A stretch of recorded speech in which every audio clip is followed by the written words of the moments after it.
Budowa domu to nie tylko duży wydatek, ale także długotrwały i wieloetapowy proces, który wiąże się z wieloma formalnościami urzędowymi. W tym odcinku podpowiadamy, jak przygotować się do budowy domu, jakich formalności dopilnować, jak zaplanować krok po kroku budowę domu, aby uniknąć niepotrzebnych dodatkowych wydatków oraz innych przykrych niespodzianek już podczas budowy. Krok pierwszy: sprawdzenie statusu działki.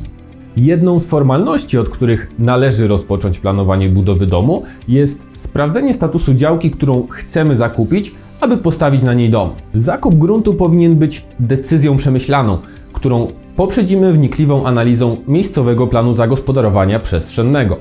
Znaleźć tam można m.in. informacje o tym, jaki charakter ma działka.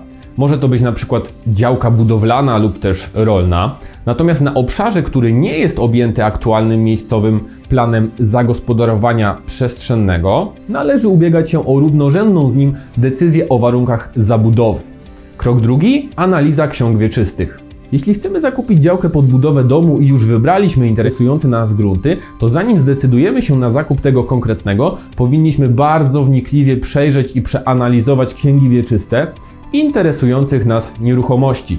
W księgach wieczystych odnaleźć można takie informacje jak m.in. stan prawny gruntu, czyli kto i w jakim stopniu jest właścicielem działki, czy o ewentualnych obciążeniach hipotecznych lub skarbowych działki.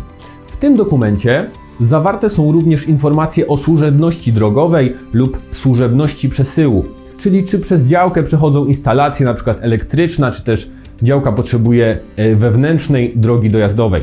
Krok trzeci: zakup projektu domu. Gdy już zapoznaliśmy się z planami, przestudiowaliśmy dogłębnie księgi wieczyste gruntów i zakupiliśmy interesującą nas działkę, kolejnym etapem planowania budowy domu jest zakup projektu od architekta.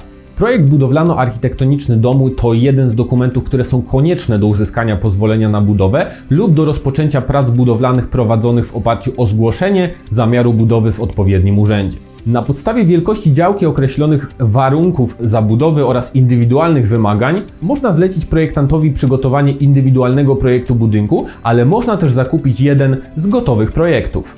Krok czwarty: uzyskanie warunków technicznych dostawy mediów. Zanim uzyskamy pozwolenie na budowę lub dokonamy zgłoszenia zamiaru budowy, powinniśmy posiadać zapewnienie o dostawie mediów, a także warunki techniczne przyłączenia naszej działki do sieci kanalizacyjnej, wodociągowej, energetycznej oraz gazowej. Dokumenty te uzyskuje się w zakładach wodno-kanalizacyjnych, energetycznych i gazowniach poprzez osobiste lub listowne zgłoszenie wniosku.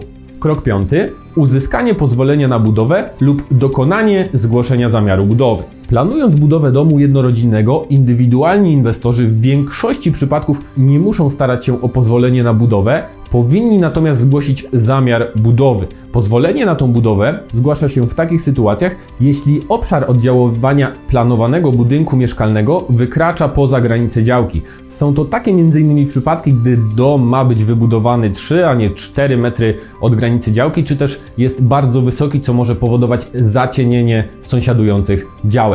Pozwolenie na budowę jest również konieczne przy planowaniu budynków mieszkalnych w zabudowie szeregowej lub bliźniaczej. Jeśli dopilnowaliśmy już tych wszystkich formalności przy planowaniu budowy domu, można zatrudnić kierownika budowy, zakupić dziennik budowy i rozpocząć realizację domu.